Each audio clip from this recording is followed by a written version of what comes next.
Hey guys, in this video I'll show you how to fix a YouTube black screen on your PC. So this is how I fix this. So you open your browser where you have this issue. You come to the top right, click on these three dots. For example, if it's Chrome, come here. You click on settings, okay, on this gear cog here, click on settings.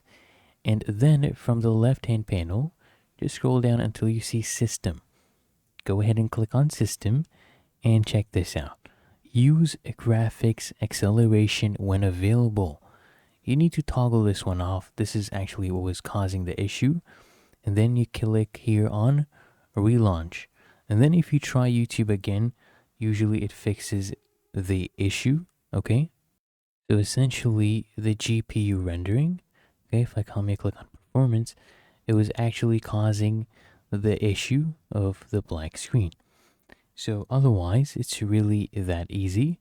And if you found this video helpful, make sure you smash the like button, subscribe to App Mentor.